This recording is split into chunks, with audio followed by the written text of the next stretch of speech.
Assalamualaikum warahmatullahi wabarakatuh.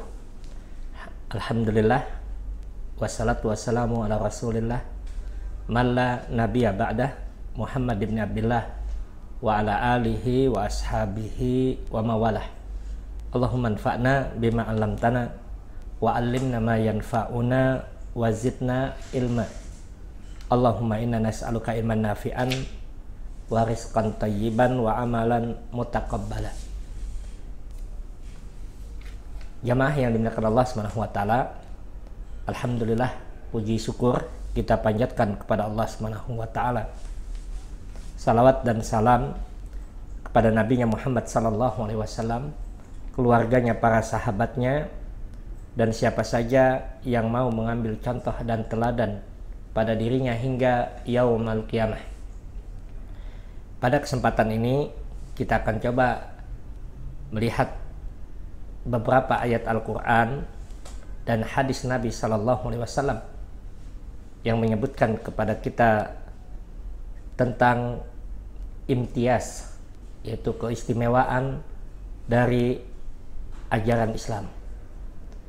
Kalau pada kesempatan yang lalu kita telah mengetahui bahwa agama Islam yang Allah Ta'ala turunkan kepada kita adalah agama yang merupakan syariat Allah Subhanahu wa taala yang berisi perintah, larangan, dan bimbingan Allah Subhanahu wa taala untuk kebaikan hidup bagi manusia itu sendiri dalam kehidupan dunia dan akhirat.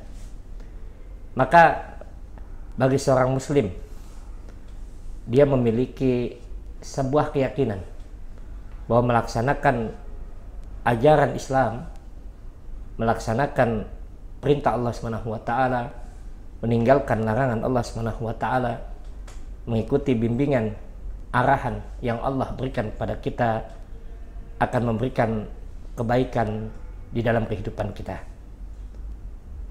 Dalam ayatnya Allah Subhanahu wa taala menegaskan kepada kita bahwa satu-satunya agama yang sempurna yang diridhoi oleh Allah Subhanahu wa taala adalah agama Islam. Allah Subhanahu wa taala menyebutkan kepada kita di dalam Al-Qur'an, dalam surat Al-Maidah ayat yang ketiga, surat yang kelima ayat yang ketiga, Allah sampaikan kepada kita, al-yauma akmaltu lakum dinakum wa atmamtu alaikum ni'mati wa raditu lakumul islama dina. Pada hari ini telah kusempurnakan untuk kamu agamamu dan telah kucukupkan padamu nikmatku dan telah aku ridhoi Islam itu menjadi agamamu. Ayat ini disampaikan di hadapan para sahabat ridwanallahu ajmain oleh Rasulullah sallallahu alaihi wasallam yang memberikan penegasan kepada kita bahwasanya Islam adalah agama yang telah Allah berikan kesempurnaan. Kesempurnaan agama Islam itu tidak hanya berdiri di atas landasan kehidupan dunia, tetapi kesempurnaan Islam yang mencakup kepada hubungan kepada Allah Subhanahu wa taala maupun hubungan sesama manusia. Allah Ta'ala menyebutkan pada kita di dalam Al-Quran, di dalam surat Ali Imran, surat yang ketiga ayat yang ke-112, di mana Allah Subhanahu wa taala menyampaikan, duribat alaihim muddillatu aina ma thuqifu illa bihablim minallah wa hablim minan nas wa ba'u bighadabin minallah wa duribat alaihimul maskanah dzalika bi annahum kanu yakfuruna bi ayatillah wa yaqtulunal anbiya'a bighairi haqq dzalika bima asaw wa kanu ya'tadun. Mereka akan senantiasa diliputi kehinaan di mana saja mereka berada, kecuali ia berpegang teguh kepada tali Allah dan tali dengan manusia, dan mereka kembali mendapat kemurkaan dari Allah, dan mereka diliputi dengan kerendahan yang demikian itu karena mereka kufur terhadap ayat-ayat Allah dan membunuh para nabi tanpa alasan yang benar. Yang demikian itu disebabkan mereka durhaka dan melampaui batas. Jamaah yang dimuliakan Allah Subhanahu wa ta'ala, maka agama Islam yang sempurna ini dia dibangun di atas hubungan kita dengan Allah Subhanahu wa ta'ala yang disebut dengan hablum minallah, dan hubungan sesama manusia yang disebut dengan hablum minannas. Hablum minallah tentunya kita ketahui adalah hubungan kita dengan Allah Subhanahu wa ta'ala diawali sebagai dasar kehidupan kita yang berlandaskan kepada nilai tauhid, nilai keimanan kepada Allah Subhanahu wa ta'ala. Dalam surat Ar-Rum, surat yang ke-30, ayat yang ke-30, Allah Subhanahu wa ta'ala menyebutkan fa'aqim wajhaka lid-dini hanifa fitratallahi allati fataran nasa 'alaiha zalikad dinul qayyim walakinna aksaran nasi la ya'lamun. Allah sampaikan kepada kita, maka hendaklah kalian tegakkan fa'aqim wajhaka, wajahmu kepada Allah Subhanahu wa ta'ala, fa'aqim wajhaka lid-dini hanifa, yaitu kepada agama yang lurus. Fitratallah, itulah fitrah yang telah Allah fitrahkan kepada manusia. Zalikad dinul qayyim, itulah agama yang lurus, akan tetapi kebanyakan manusia tidak mengetahui. Surat Ar-Rum, surat yang ke-30, ayat ke-30 ini disebutkan oleh para ulama tafsir bahwasanya agama Islam, agama yang sempurna, agama yang berlandaskan kepada hablum minallah dan hablum minannas, didasari dengan pemahaman akan nilai tauhid, yaitu nilai mengesahkan Allah Subhanahu wa ta'ala. Mentauhidkan Allah Subhanahu wa ta'ala adalah mengesahkan Allah Subhanahu wa ta'ala di dalam hidup dan kehidupan. Mengesahkan Allah Subhanahu wa ta'ala di dalam rububiyah Allah Subhanahu wa ta'ala. Mengesahkan Allah Subhanahu wa ta'ala di dalam uluhiyah Allah Subhanahu wa ta'ala, dan mengesahkan Allah Subhanahu wa ta'ala di dalam asma dan sifat Allah Subhanahu wa ta'ala. Hadirin yang dimuliakan Allah Subhanahu wa ta'ala, mengesahkan Allah Subhanahu wa ta'ala di dalam rububiyahnya terwujudkan dan teraplikasikan dalam kehidupan seorang muslim, bahwasanya dia meyakini tidak ada yang menciptakan dirinya kecuali Allah Subhanahu wa ta'ala. Tidak ada yang menghidupkan dirinya kecuali Allah Subhanahu wa ta'ala. Tidak ada yang memberikan manfaat dan mudarat. Tidak ada yang mengangkat penyakit. Tidak ada yang melepaskan dari kesengsaraan kecuali Allah Subhanahu wa ta'ala. Tidak ada yang memberikan rizki kecuali Allah Subhanahu wa ta'ala. Itulah keyakinan seorang muslim ketika dia mengimani Allah Subhanahu wa ta'ala di dalam tauhidnya yang kita kenal dengan tauhid rububiyah. Kemudian yang kedua adalah tauhid uluhiyah.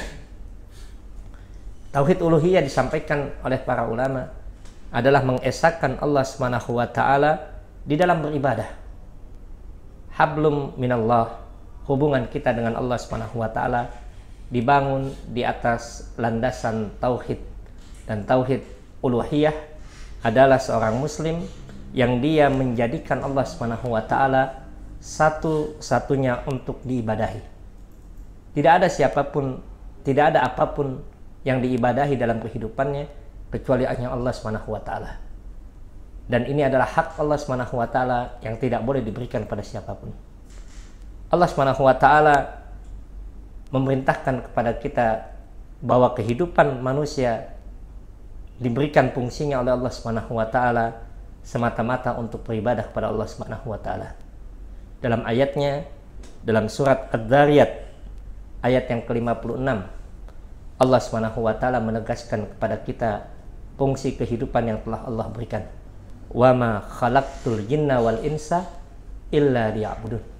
Dan tidaklah aku ciptakan jin dan manusia melainkan semata-mata untuk beribadah kepada Allah Subhanahu wa ta'ala. Beribadah kepada Allah Subhanahu wa ta'ala adalah bagian daripada tauhid. Itulah mengapa Abdullah ibnu Abbas radhiyallahu an menyebutkan kepada kita makna ayat Allah Subhanahu wa taala di dalam ayat ini, liya'buduni bima'na liyuwahhiduni. Beribadah kepadaku, kata Allah Subhanahu wa taala, maknanya adalah mentauhidkan Allah Subhanahu wa taala, mengesahkan Allah Subhanahu wa taala di dalam uluhiyahnya, di dalam penghambaan semata-mata hanya kepada Allah Subhanahu wa taala. Yang ketiga, hubungan kita dengan Allah Subhanahu wa taala adalah dengan menjaga nilai tauhid kita. Yang ketiga yang disebut dengan tauhid asma dan sifat, yaitu mengesahkan Allah Subhanahu wa taala di dalam nama dan sifatnya. Bahwa saya seorang muslim yang dia menjaga hubungannya dengan Allah Subhanahu wa taala, mau meyakini bahwasanya Allah Subhanahu wa taala yang menciptakannya, menghidupkannya, memberikan kepadanya manfaat, menolak mudarat, memberikan rizki, mempergilirkan segala sesuatu, lalu beribadah kepada Allah Subhanahu wa taala dengan tauhid uluhiyahnya, maka dia pun melaksanakan yang ketiga, yaitu tauhid asma wa sifat, yang dikenal oleh para ulama adalah mengesahkan Allah Subhanahu wa taala dari nama dan sifatnya. Bahwa Allah Subhanahu wa taala memiliki nama yang sempurna, sifat yang sempurna, yang jauh dari kekurangan. Asma dan sifat Allah Subhanahu wa taala menunjukkan kepada kita kebesaran Allah Subhanahu wa taala. Nah, inilah hablum minallah, yaitu bagaimana kita menjaga hubungan kita dengan Allah Subhanahu wa taala. Mudah-mudahan Allah Subhanahu wa taala memberikan taufik kepada kita sekalian untuk bisa berada di dalam penjagaan kita kepada hak-hak Allah Subhanahu wa taala yang disebutkan di dalam banyak hadis Nabi sallallahu alaihi wasallam.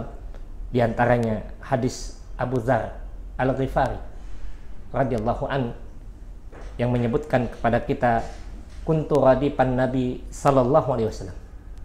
Aku pernah bersama dengan Rasulullah sallallahu alaihi wasallam ala himar, di atas kendaraan. Faqala li, maka kemudian Rasulullah sallallahu alaihi wasallam berkata kepadaku, apakah engkau mengetahui apa hak Allah atas hamba dan apa hak hamba atas Allah? Haqqullahi 'alal ibad wa haqqul ibadi 'ala Allah. Faqultu Allahu wa rasuluhu a'lam. Maka aku pun mengatakan Allah dan Rasulnya yang lebih tahu. Faqala, maka Rasulullah sallallahu alaihi wasallam menyampaikan kepadaku, haqqullahi 'alal ibad ay ya'buduhu wa la yusyriku bihi syai'a. Yang menjadi hak Allah Subhanahu wa taala atas hambanya adalah dia beribadah kepada Allah Subhanahu wa taala dan tidak menyekutukan Allah Subhanahu wa taala dengan sesuatu apapun. Wa haqqul ibadi 'ala Allah alla yu'adziba man la yusyriku bihi syai'a. Dan yang akan menjadi hak Allah Subhanahu wa taala yang akan Allah berikan untuk hambanya adalah Allah Subhanahu wa taala tidak akan menyiksa hambanya yang beribadah kepada Allah Subhanahu wa taala dan tidak menyekutukan Allah Subhanahu wa taala. Mudah-mudahan kita bisa menjaga hablum minallah ini dengan menjaga nilai-nilai tauhid kita di dalam kehidupan kita. Hadanallahu wa iyyakum ajmain. Wassalamualaikum warahmatullahi wabarakatuh.